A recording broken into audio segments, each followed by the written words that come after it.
Pick up that tray, contractor. Or do civilian women need instructions for everything? Lieutenant Commander Bryce Kellner stood in the center of the DFAC, his voice carrying across 250 Navy SEALs eating their midday meal. Fluorescent lights hummed overhead. The smell of grilled chicken and industrial coffee hung thick in the recycled air. Conversations died at nearby tables. Forks paused mid-bite. Astra Lennox held her own tray steady. 30 years old. Brown hair pulled back in a simple ponytail. Standard contractor badge clipped to her gray polo shirt. Technical support personnel, the badge read. Temporary assignment. She had been walking toward an empty table near the back wall when Kellner stepped into her path, 6 feet tall. Broad shoulders straining against his Navy working uniform, the kind of officer who measured his worth by how many people flinched when he spoke. "I asked you a question." Kellner tilted his head, a thin smile pulling at his lips. "The officer's table needs another tray of water bottles. Since you're already carrying something, might as well make yourself useful." 73 SEALs sat within direct earshot. Another 180 could see the confrontation from their positions throughout the dining facility. The DFAC at Naval Special Warfare Command was never quiet during lunch hour, but right now, silence spread like a pressure wave. Astra met his gaze. Her expression remained neutral, not defiant, not submissive, simply present. "I'm on break," she said. "The galley staff can assist you." Something flickered behind Kellner's eyes, a twitch at the corner of his jaw. Officers like him built their authority on instant compliance. Hesitation was tolerable, questions were manageable, but flat refusal from a civilian contractor, a woman no less, in front of his peers, unacceptable. "On break." He repeated the words slowly, tasting them like something spoiled. "Contractors don't get breaks. Contractors get assignments, and right now, your assignment is to serve that table." He pointed toward a cluster of 4 officers near the window. Lieutenant Derek Holt sat among them, watching with undisguised amusement. Petty Officer Wade Sutter occupied the adjacent table, his eyes darting between Kellner and Astra like a spectator at a blood sport. Astra remained still. Her fingers adjusted slightly on the tray, a minor shift in grip that most observers would dismiss as nervousness. At a table near the far wall, Master Chief Roy Donovan lowered his coffee cup.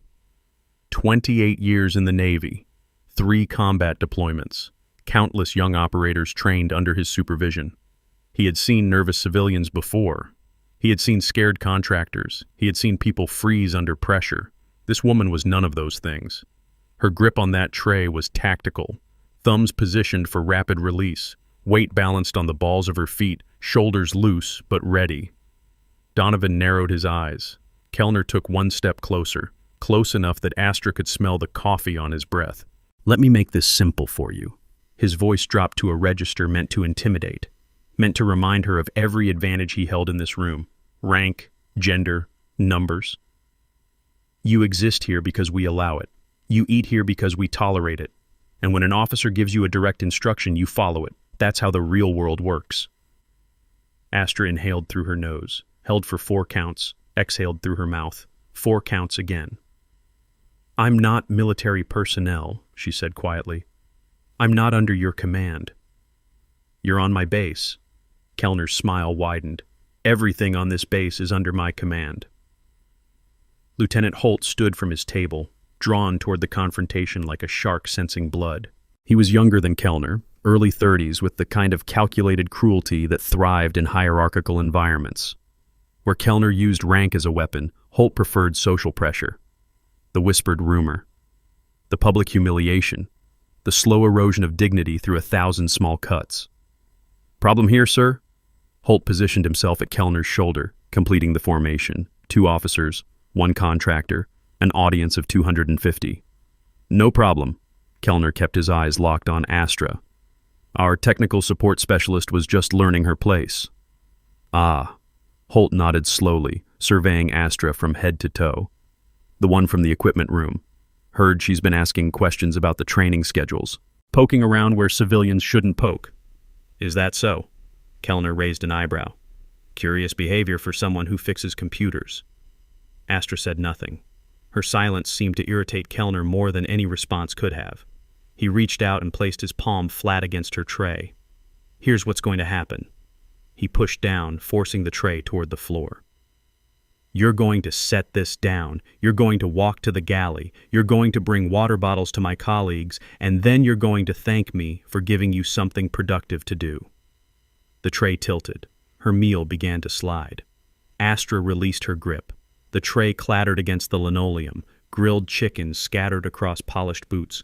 A water bottle rolled under the nearest table. The sound echoed through the suddenly silent DFAC like a gunshot. Kellner looked down at his splattered uniform. His face flushed red. "You clumsy!" He caught himself, composed his expression. "Pick it up." Astra crouched down. She began gathering the scattered items, her movements measured and precise. No fumbling, no haste, just efficient collection of debris. But as she reached for the fallen tray, something changed in the quality of attention from Master Chief Donovan's table. He leaned forward slightly. His coffee sat forgotten. Because the way this woman moved, the angle of her spine, the controlled extension of her limbs, the way her eyes never stopped scanning the room even while appearing focused on the floor, that was not civilian body language. That was muscle memory drilled through years of operational training. Donovan had seen that posture before.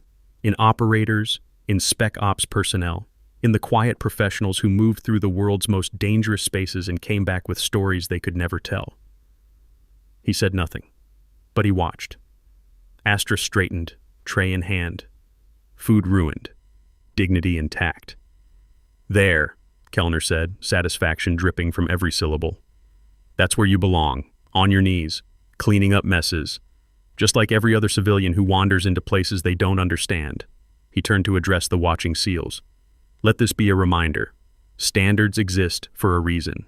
The moment we let people forget their place, discipline collapses." Scattered murmurs of agreement rippled through certain tables. Not universal approval. Many operators looked uncomfortable, exchanging glances that spoke of professional embarrassment, but enough validation to fuel Kellner's performance. Holt clapped slowly, 3 deliberate beats. "Well said, sir, though I have to wonder." He stepped closer to Astra, his voice carrying just far enough for nearby tables to hear. "Why does a technical contractor need access to the equipment storage anyway? Those servers contain training schedules, deployment rotations, information that's way above her clearance level." Astra deposited the tray on an empty table. She did not respond to the accusation. "No answer?" Holt pressed. "Interesting. Very interesting. If you're as hooked as I am wondering how this plays out, do me a favor and hit subscribe. We're just getting started, and trust me, you don't want to miss what happens next. Drop a comment too and tell me what you think Astra's hiding." Petty Officer Sutter rose from his seat, moving with the casual confidence of someone who knew exactly what was about to happen. He had served under Kellner for 18 months, long enough to understand the game, long enough to become useful in ways that never appeared in official records. "Sir," he said, approaching the group with a carefully rehearsed expression of concern, "if she's been accessing restricted areas, shouldn't we document this for security purposes?" Kellner nodded gravely. "Excellent point, Petty Officer. We take information security very seriously around here." The trap was closing.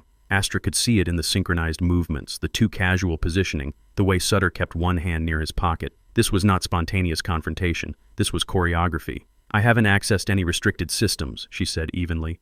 "My credentials are limited to maintenance servers in Building 7. "That's not what I heard."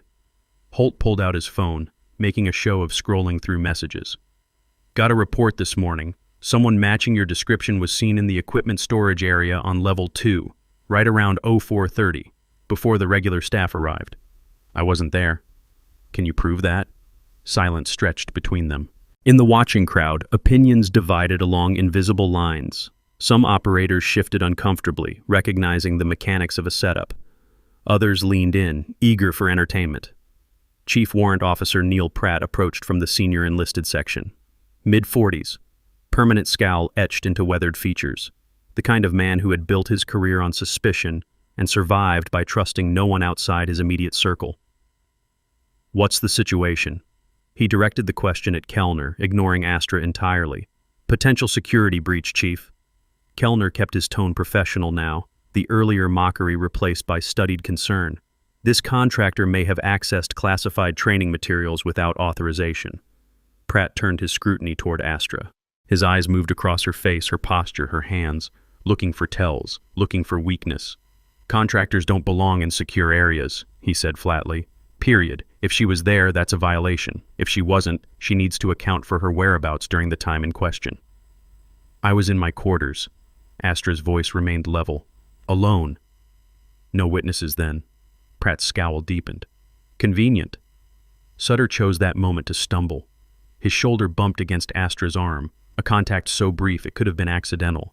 In the same motion, his hand brushed past her jacket pocket. She felt the weight immediately.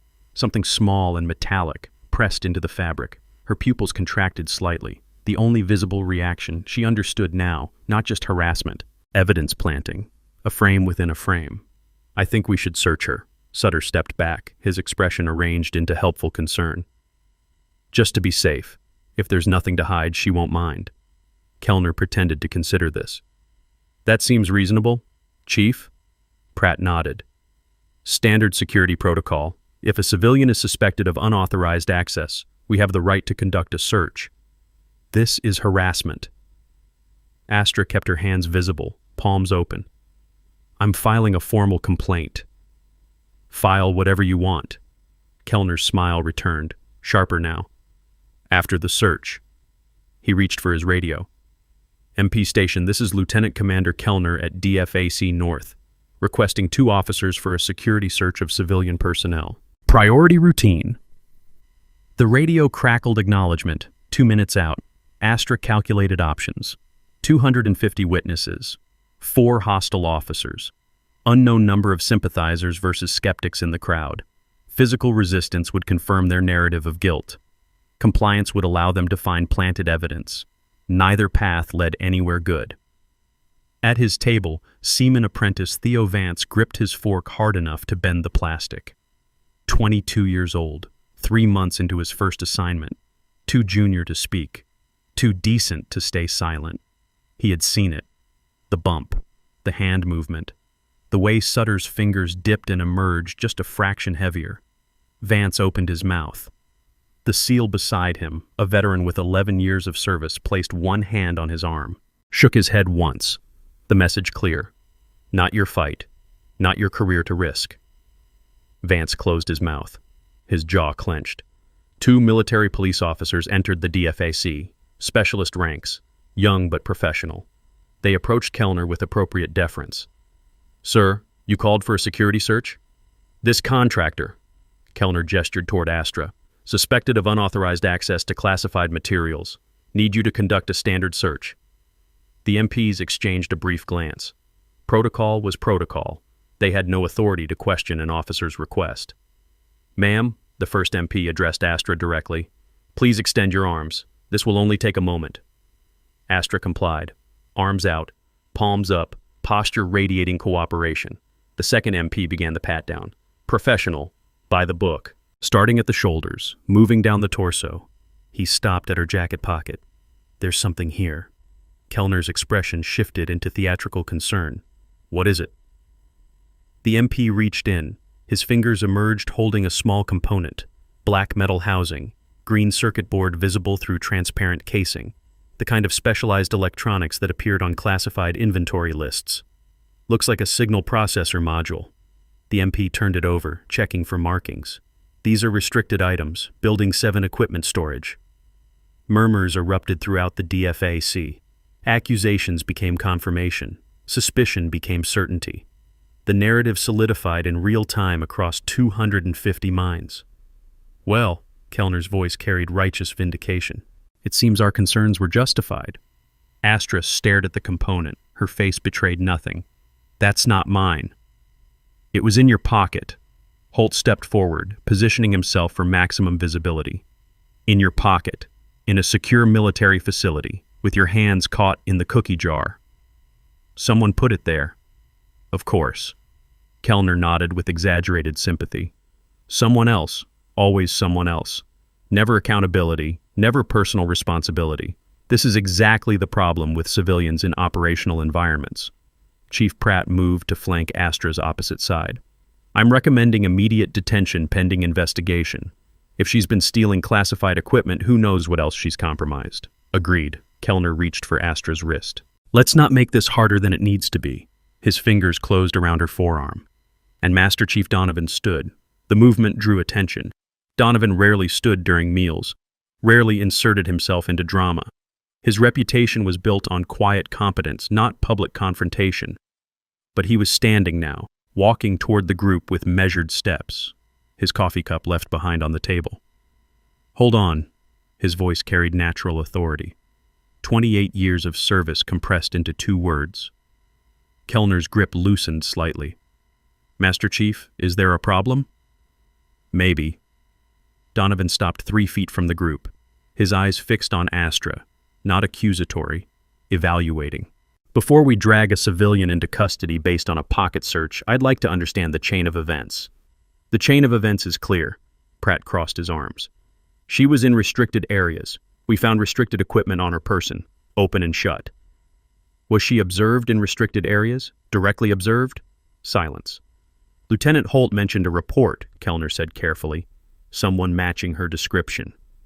"Someone matching." Donovan repeated the words slowly. "Not positive identification, not security footage, someone matching." "The evidence is in her pocket, Master Chief." Holt's tone carried an edge of impatience. "What more do you need?"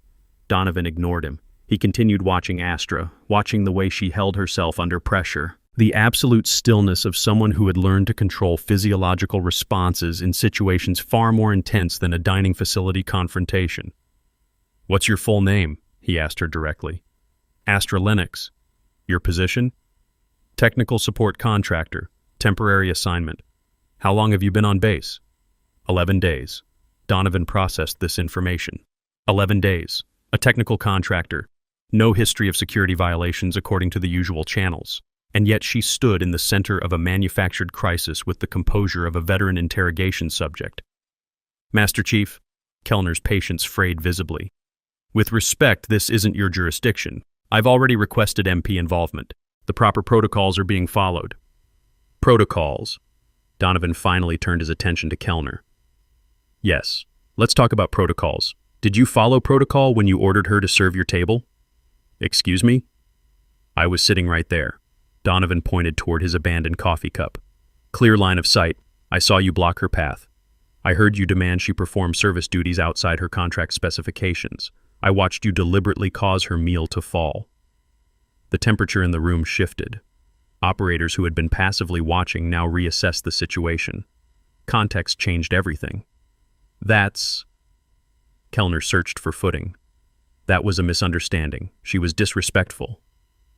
"She declined a request outside her job description. That's not disrespect. That's boundary setting." "Master Chief, I don't see how this is relevant to the security issue at hand."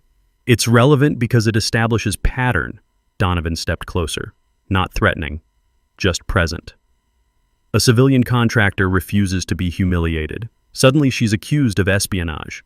Convenient timing, wouldn't you say? Lieutenant Holt laughed nervously. "Are you suggesting we planted evidence? That's absurd."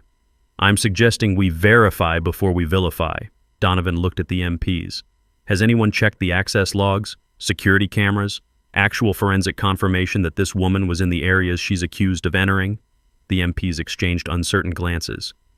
"Sir, we were just called to conduct a search. We don't have access to that information." "Then maybe we should get it. Before we destroy a civilian's career based on speculation and pocket contents." Kellner's face reddened. "This is obstruction. This is due process." Donovan met his glare without flinching. "Something we claim to defend." The standoff crystallized. 2 senior personnel with vastly different agendas, an audience of 250 waiting to see which narrative would prevail.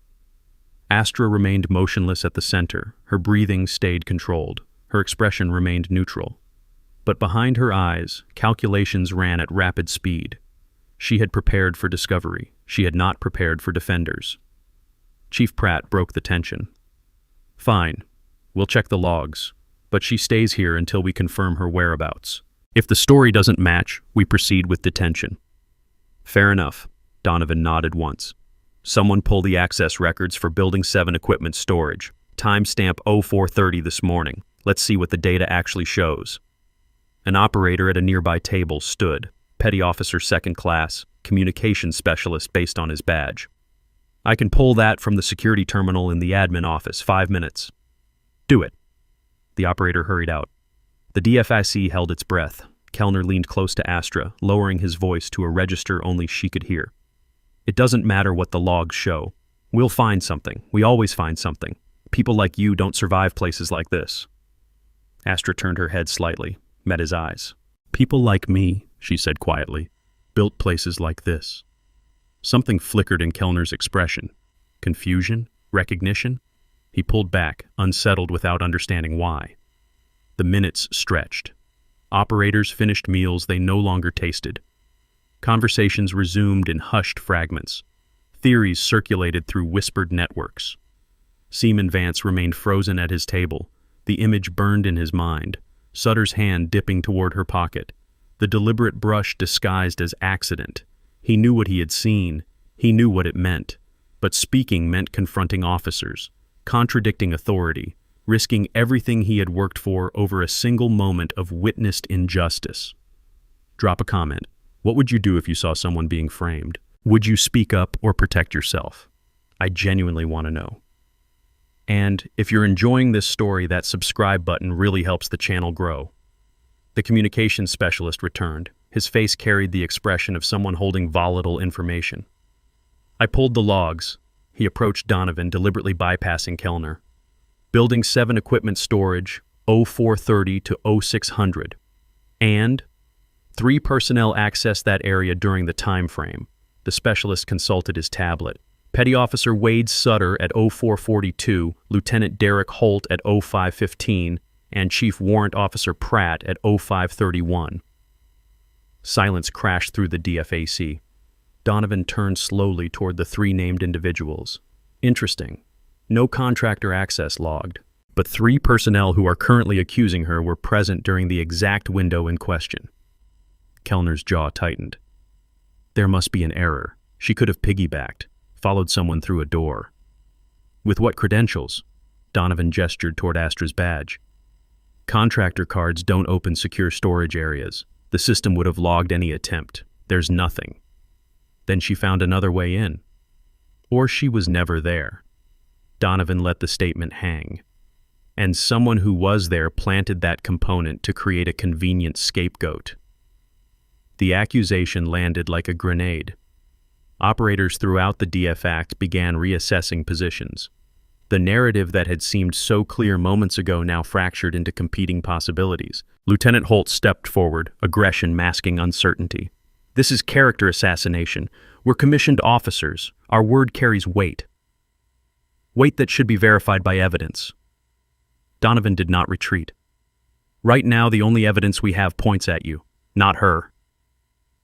This is ridiculous. Pratt's composure finally cracked. We're being interrogated based on the word of a civilian and some access logs. I've served 23 years. My record speaks for itself. Records can be manufactured. The words came from Astra.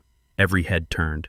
She had not spoken during the entire exchange of evidence, had not defended herself beyond initial denials.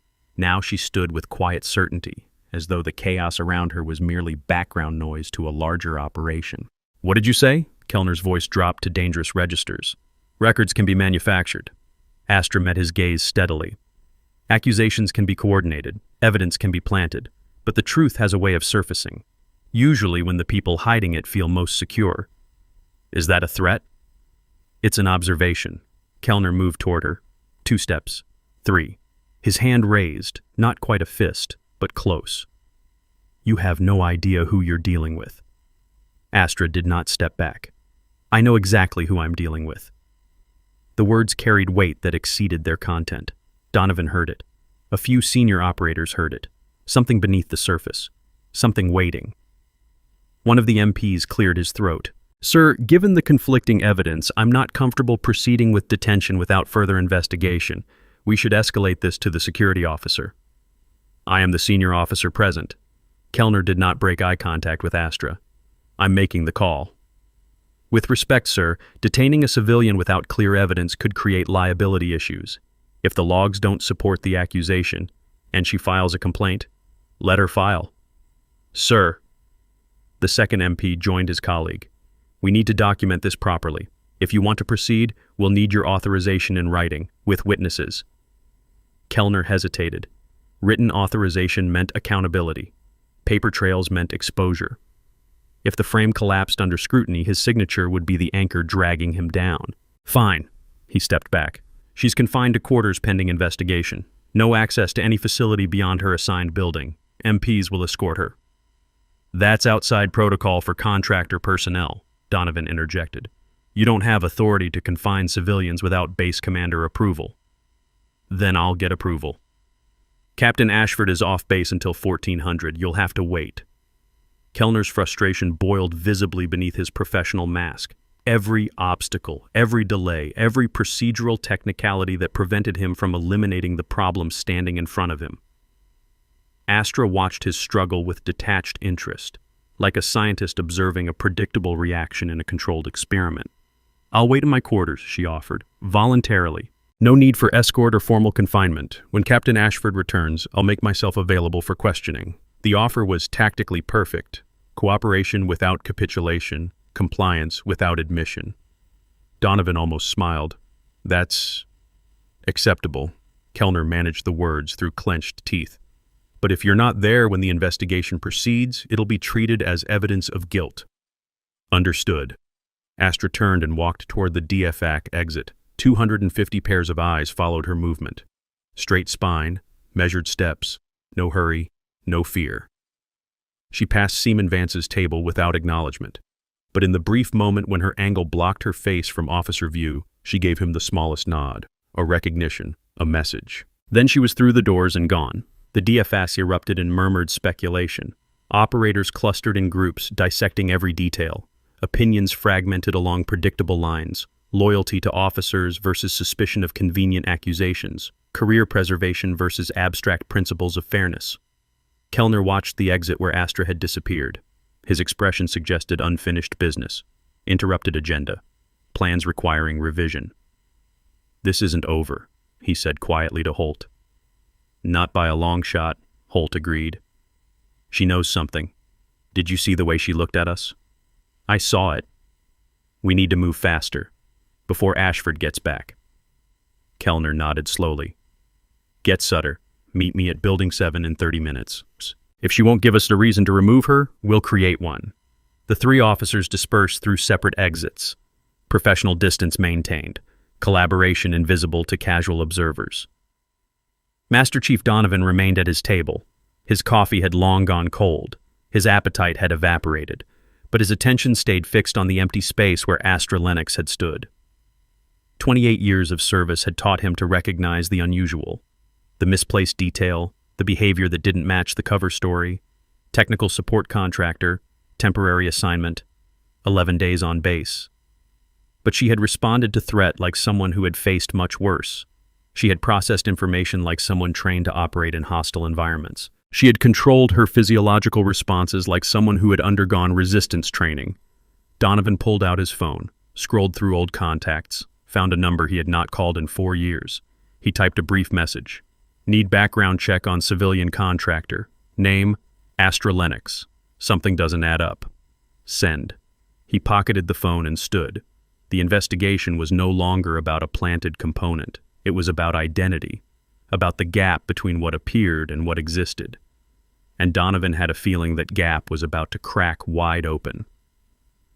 Outside the DFAC, Astra Lennox walked the covered pathway toward Building 7. The afternoon sun cast long shadows across the concrete. The California air carried salt from the distant Pacific. She did not look back at the dining facility, did not check for surveillance, did not alter her pace or demeanor. 11 days. That was how long she had maintained cover. 11 days of serving coffee, fixing printers, submitting reports that said exactly nothing while observing everything. 11 days of letting Lieutenant Commander Bryce Kellner reveal his connections, his patterns, his vulnerabilities. The planted component was unexpected. Accelerated timeline, but not unmanageable. She had come to this base with a mission that began 4 years ago in a desert compound 8,000 miles away, a mission that ended with 9 bodies and 1 survivor. Astra reached into her pocket, not the one that had held the planted evidence, the other side.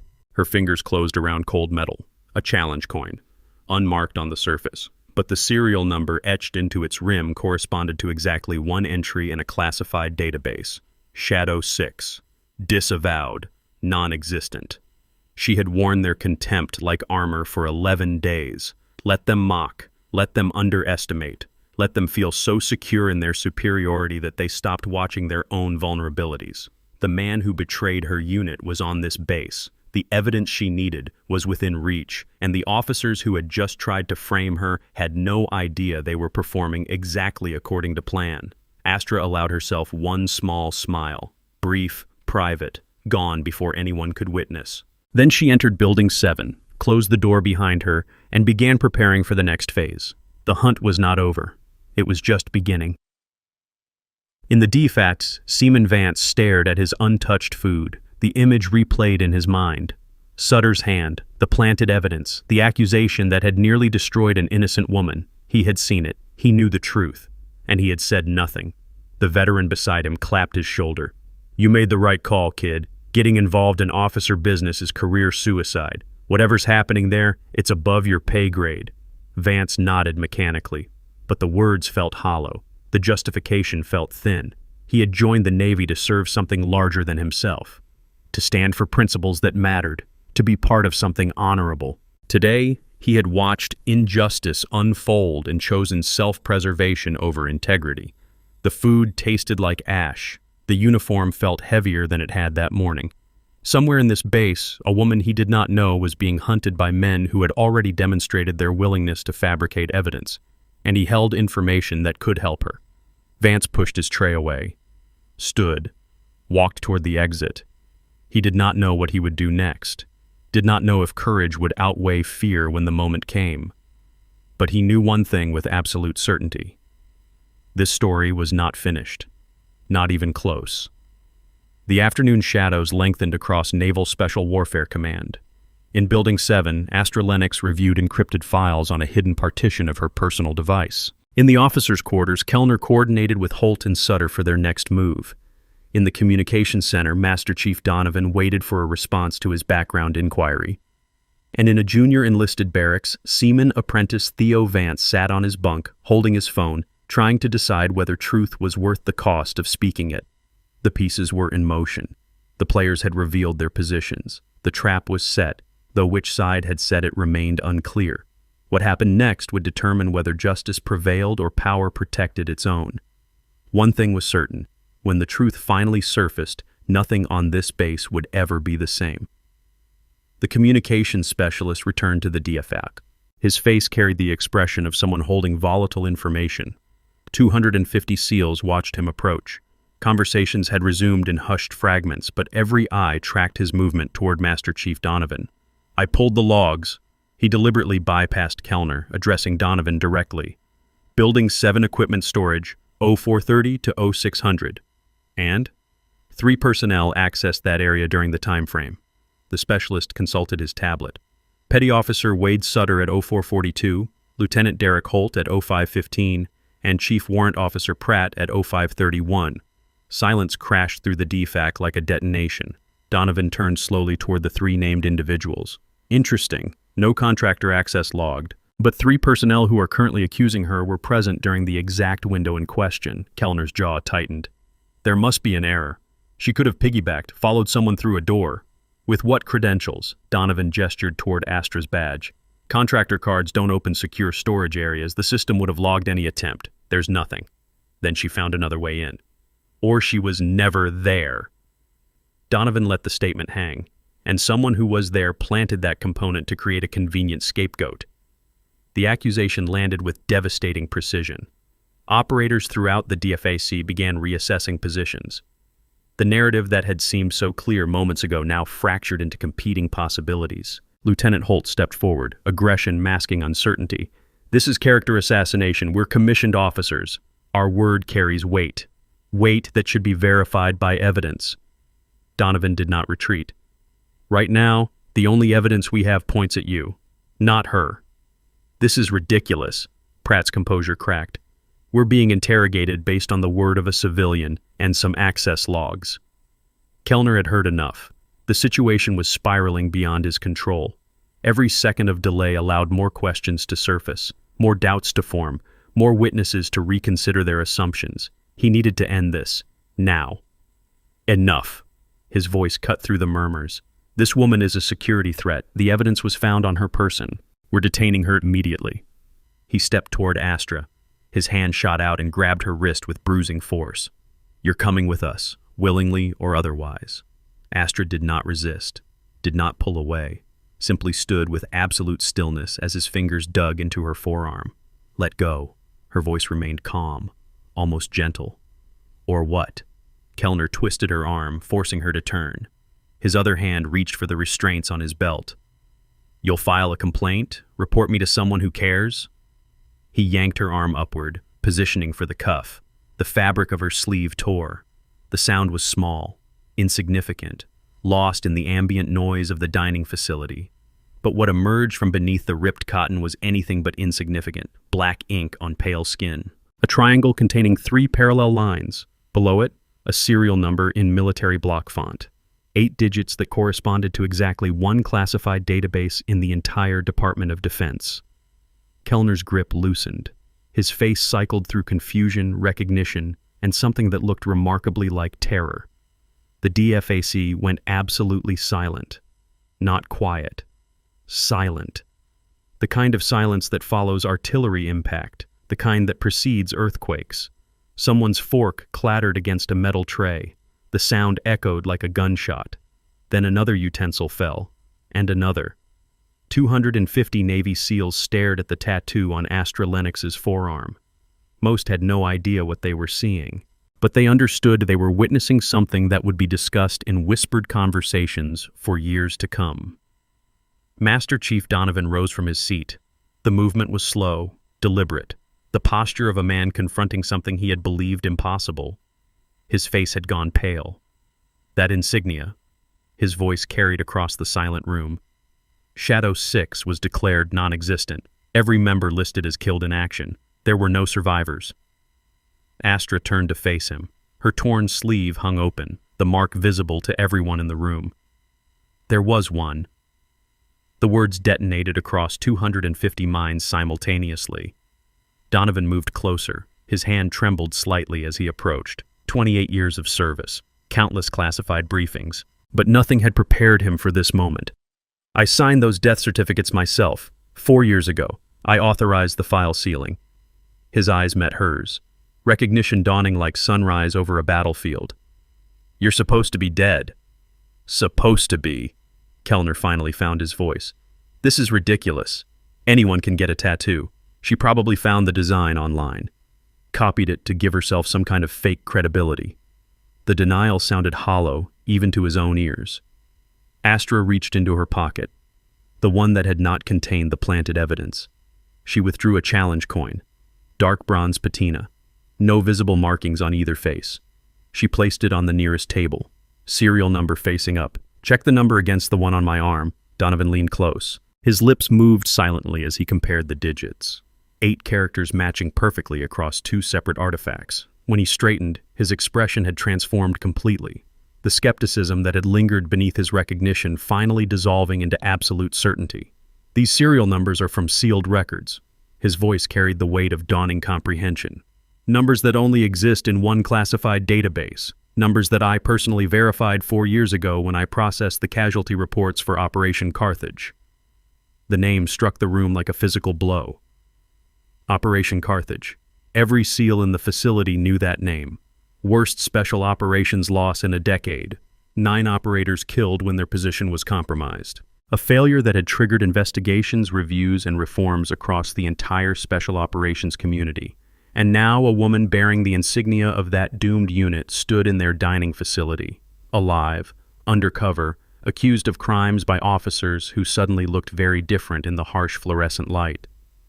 So either I'm a ghost with access to the most classified personnel files in military intelligence, Astra said quietly, or I'm exactly who that tattoo says I am.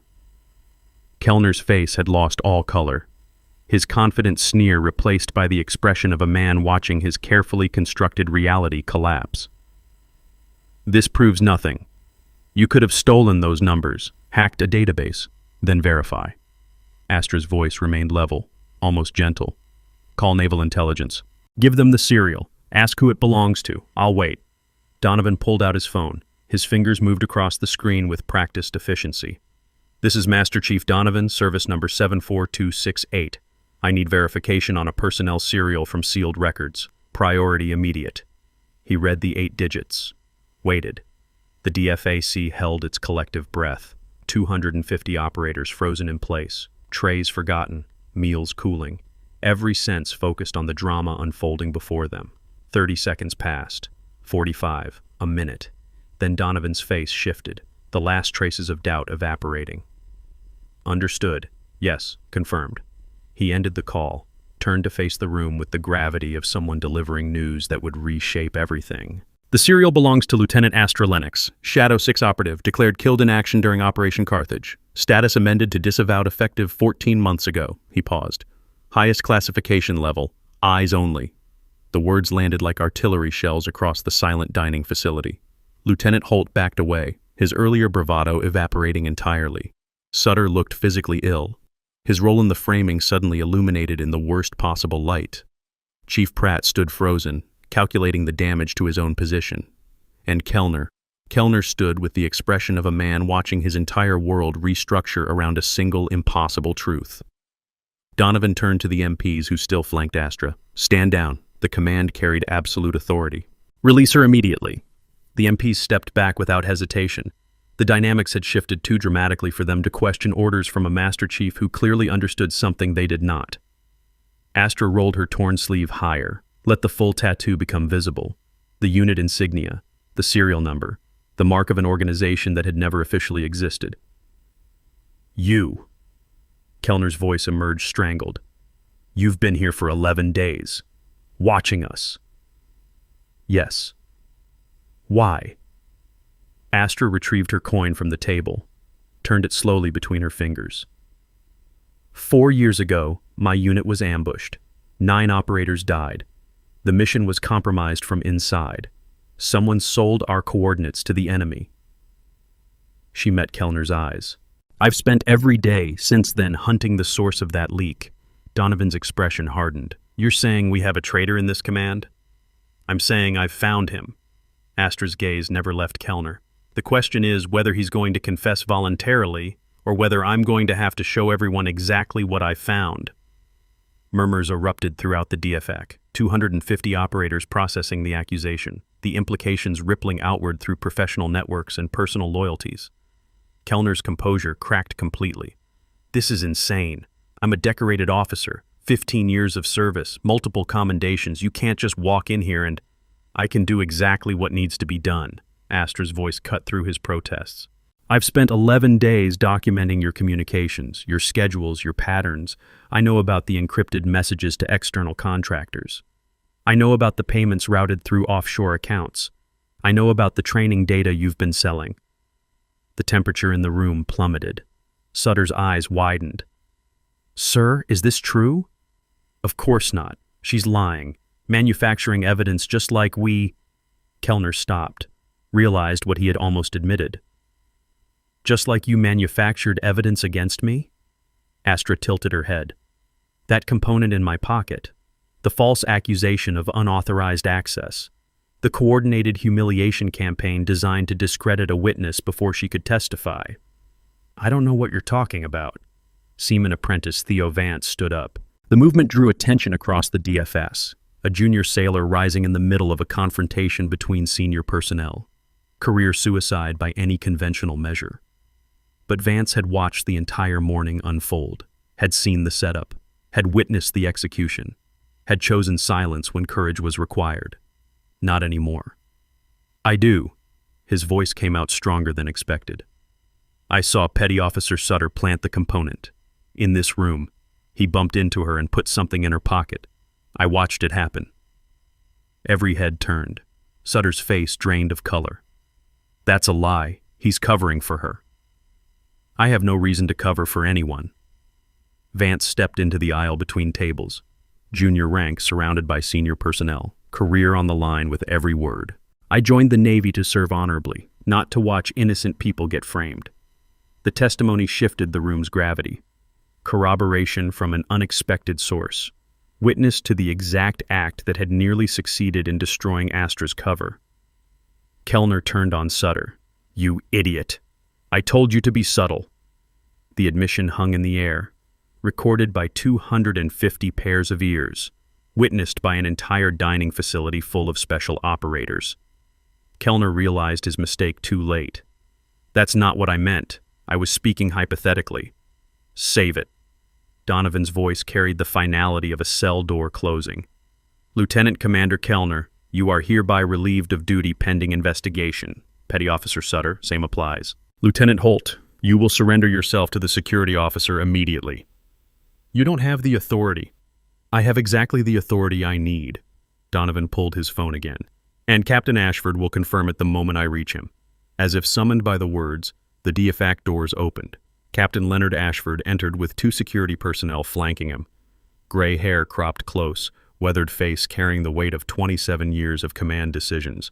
Word had reached him fast. Word always traveled fast when officers accused of treason were involved. He surveyed the room, took in the tableau. Kellner pale and sweating, Sutter looking for exits, Holt attempting invisibility, 250 operators frozen in place, and a woman with a torn sleeve bearing an impossible tattoo. "Someone want to explain why my base just became a crime scene?" Donovan stepped forward. "Sir, we have a situation that requires immediate secure communication with naval intelligence. Classification level above my clearance." "Above your clearance?" Ashford's eyebrows rose. "Master Chief, you've got access to nearly everything short of nuclear codes." "Yes, sir, and this is above that." Ashford's gaze shifted to Astra, studied her torn sleeve, the exposed tattoo, the serial number visible beneath the unit insignia. His expression flickered, recognition buried beneath decades of practiced neutrality. "Kellner, Sutter, Holt, Pratt, Conference Room B now. Security escort." The command allowed no discussion.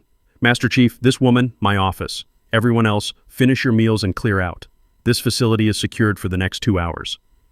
The DFACs began to empty, 250 operators filing out in organized chaos, conversations already erupting, the story spreading through the command like wildfire through dry brush. If this story has you on the edge of your seat, share it with someone who loves a good military thriller. Drop a comment and tell me what you'd do in Vance's position. Would you speak up? And if you haven't subscribed yet, now's the time. The ending is coming fast. Captain Ashford's office carried the weight of decades. Commendations lined the walls. Photos documented deployments across 3 continents. The desk held the organized chaos of active command. Ashford sat behind that desk now. Donovan stood at parade rest near the door. Astra occupied the single chair facing the captain. "Shadow 6. Ashford spoke the words like a prayer for the dead. "I attended the memorial service, watched the families receive folded flags." He leaned forward. "And now you're standing in my facility, alive, accusing one of my officers of treason." "Yes, sir." "Why here? Why now? Why not go through official channels?" "Official channels have leaks." Astra's voice carried the exhaustion of 4 years spent chasing shadows.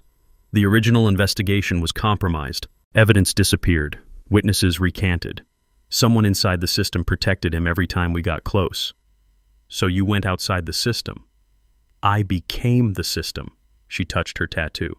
"They declared me dead, erased my records, made me invisible.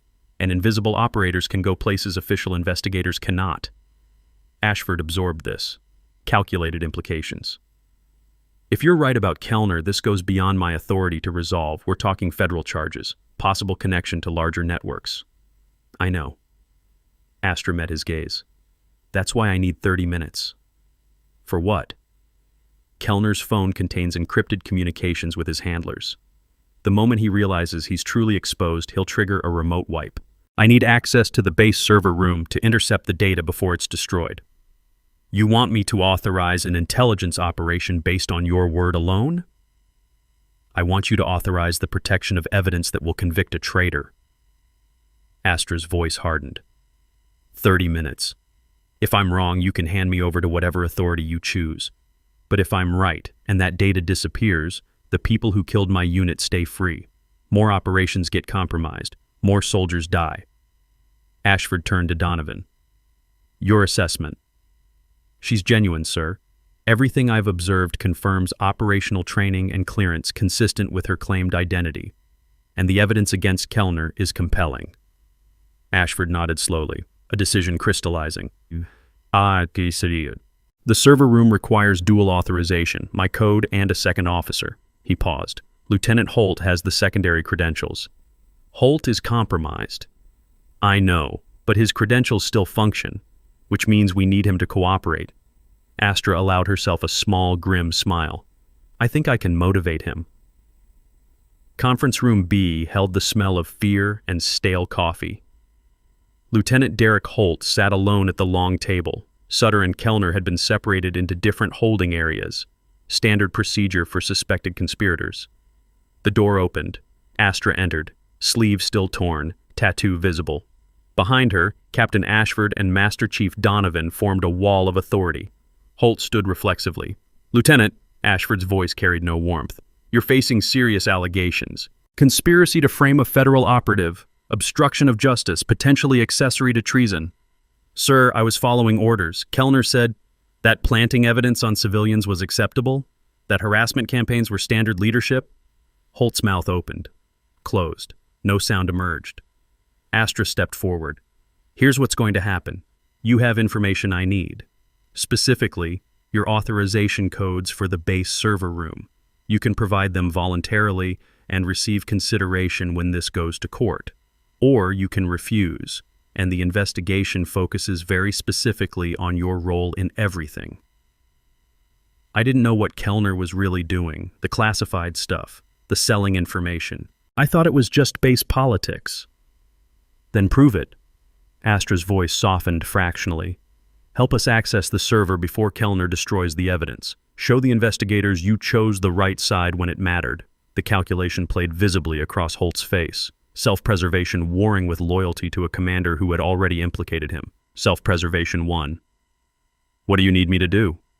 The server room occupied a reinforced section of Building 3, climate-controlled, electronically shielded, the digital heart of Naval Special Warfare Command.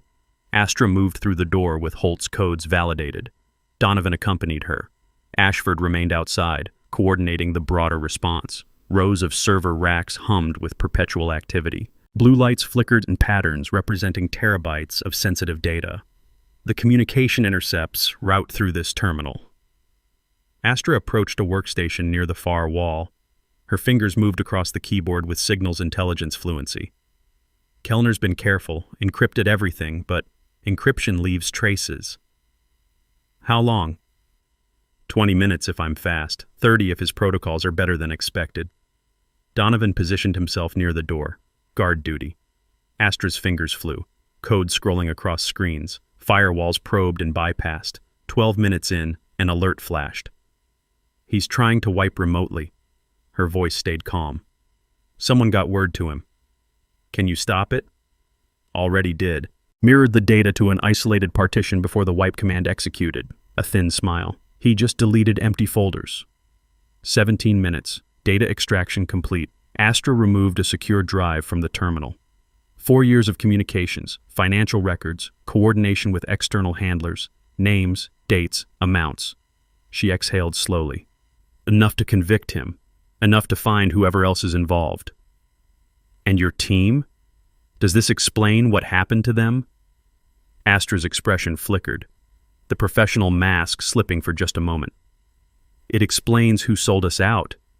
It explains how they knew exactly where we'd be and when. Her voice caught slightly.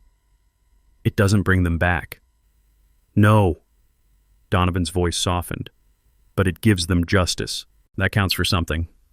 They exited the server room. Ashford waited in the corridor, phone pressed to his ear. He ended the conversation as they approached. Federal agents are en route, Naval Criminal Investigative Service. 2 hours out. He looked at the drive in Astra's possession. That data will need to be turned over for official analysis. Understood. Astra handed him the drive. But there's something else first.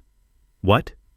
Kellner needs to know why this happened, who I am, what he destroyed. Her voice carried an edge beyond professional obligation. I want 5 minutes with him, supervised, no contact, just words. Ashford considered the request. 5 minutes. Donovan accompanies, nothing physical. Agreed. Kellner looked smaller in the detention room. Bare walls, single chair. His uniform rumpled. His confidence eroded. He looked up when Astra entered, Donovan behind her, the door closing with institutional finality. Come to gloat? His voice carried the ghost of earlier bravado.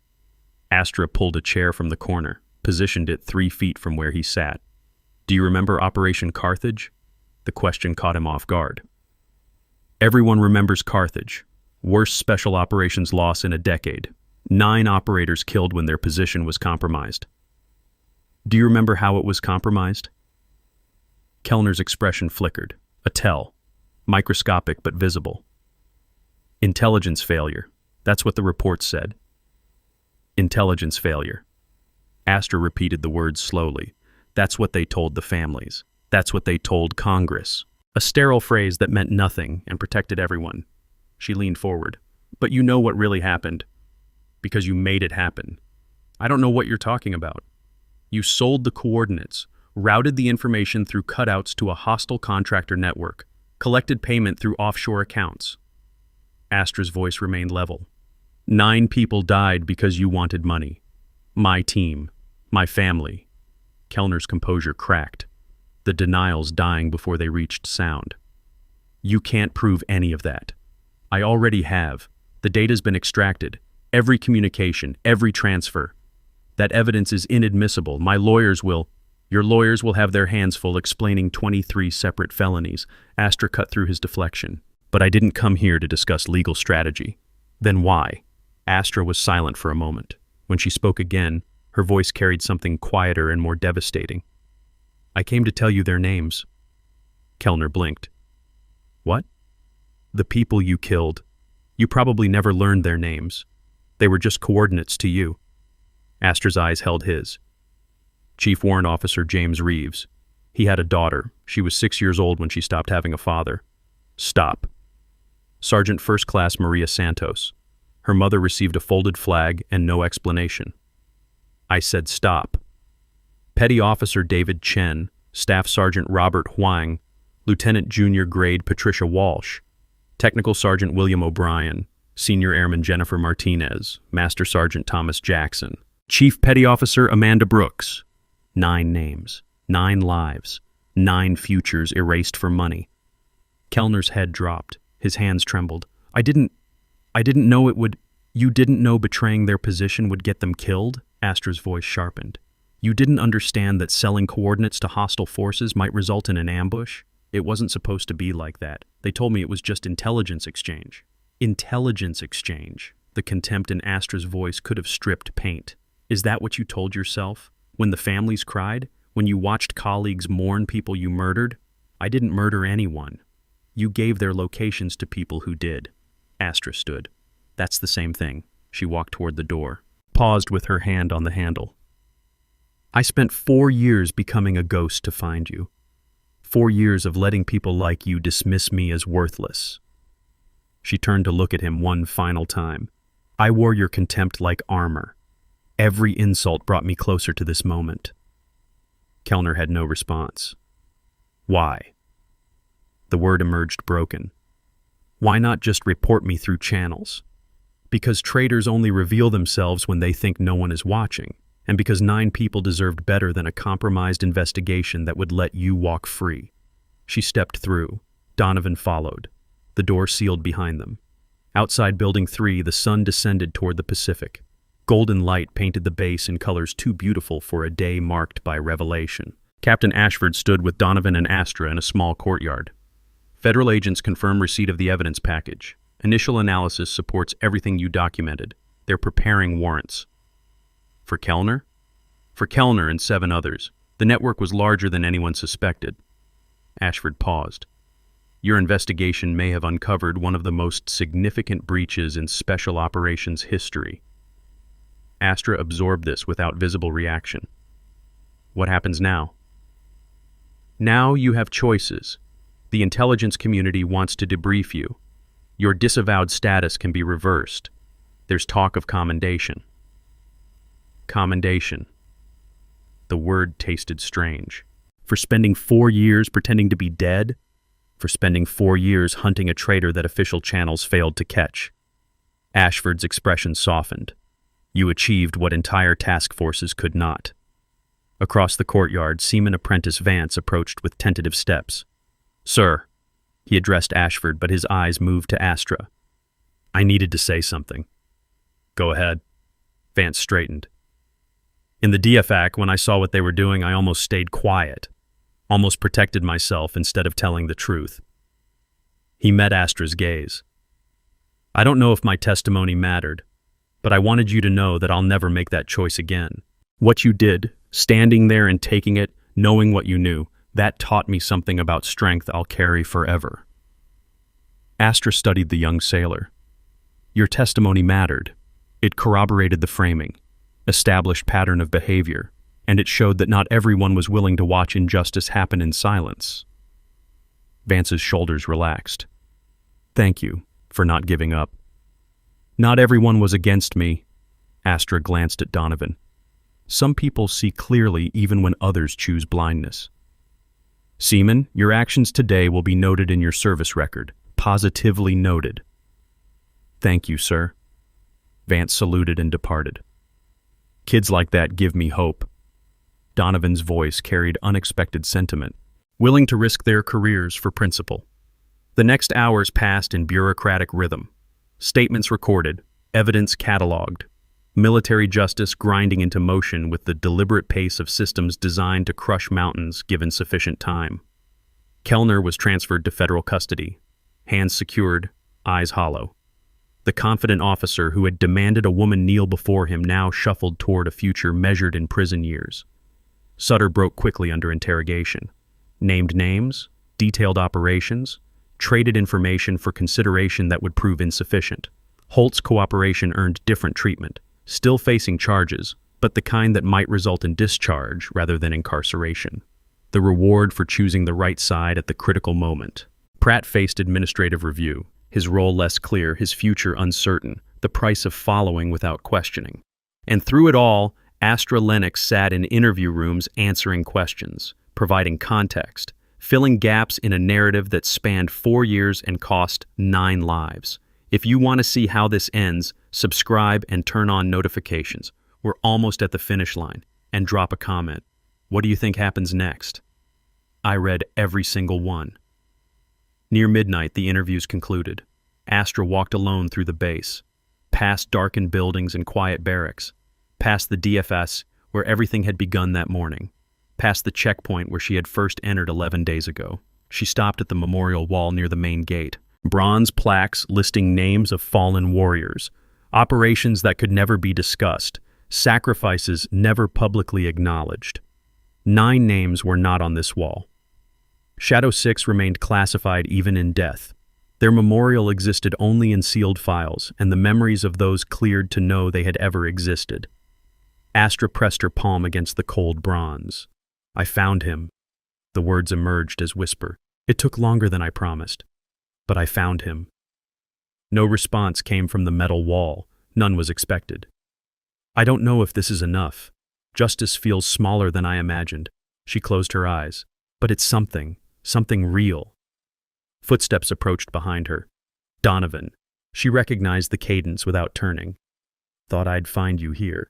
He stopped beside her, shoulder to shoulder facing the memorial. They're done with you for tonight. Ashford arranged quarters, real quarters.